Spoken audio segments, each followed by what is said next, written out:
जी limited के current assets थे ₹1,00,000 और करंट लायबिलिटीज़ थी ₹60,000। फिर जी लिमिटेड ने ₹20,000 क्रेडिटर्स को पे कर दिए।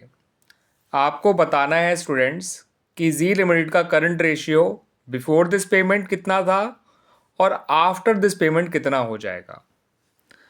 तो पहले स्टूडेंट्स बिफोर पेमेंट की बात कर लेते हैं।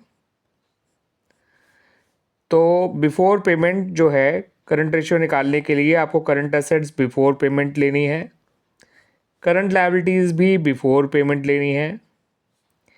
सॉल्व करेंगे तो निकल कर आएगा 1.67:1। अब बात करते हैं आफ्टर पेमेंट की। आफ्टर पेमेंट जो है करंट एसेट रह जाएंगी 80,000 क्योंकि कैश कम हो गया, कैश एक करंट एसेट है, और करंट लायबिलिटी रह जाएंगी 40,000। क्रेडिटर एक करंट लायबिलिटी है, वो भी कम हो गया। रेशियो आया 2:1।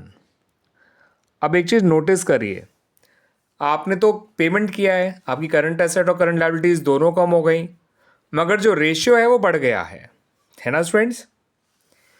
अब ऐसा हो क्यों रहा है ये समझ लेते हैं।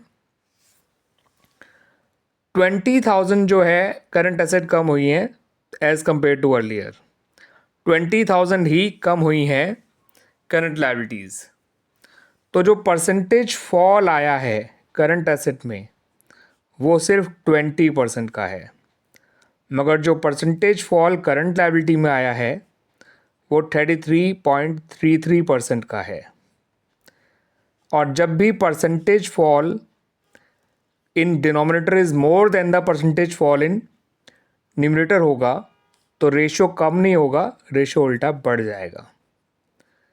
ठीक है, अगर परसेंटेज फॉल इन क्या कहते हैं न्यूमरेटर ज़्यादा होता as compare to percentage fall in denominator तो रेशियो पक्का कम होता, बट यहाँ पर परसेंटेज वाइज डिनोमिनेटर ज़्यादा कम हुआ है as compare to percentage wise numerator के, तो इसलिए हमारा करंट रेशियो कम हुआ है।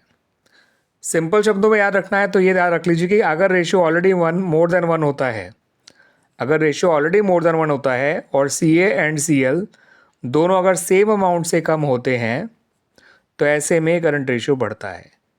ये सिंपल समझने के लिए है, ये थोड़ा कॉम्प्लिकेटेड जरूर है, but the real reason is this, the percentage fall in current liability is more than the percentage fall in current assets, that's why the current ratio is increasing.